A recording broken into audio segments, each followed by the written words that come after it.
নমস্কার বন্ধুরা, টি কিচেনে আমাদের সকলকে স্বাগত। আজকে আমি বানাবো এক দুর্দান্ত স্বাদের মিষ্টি। তার জন্য আমি এখানে লিকুইড দুধ ওই ৩০০ গ্রাম মতো দিয়ে দিয়েছি।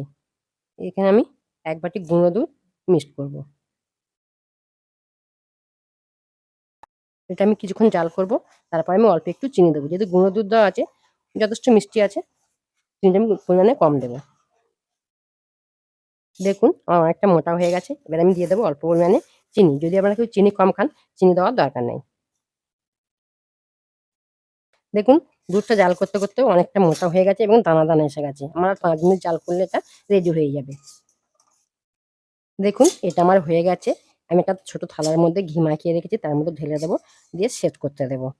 এবার আমি ঢেলে দেবো। এটা আমি গোপালের ভোগে দেবো, তাই ঠাকুরের থালা নিয়ে আমি দিলাম।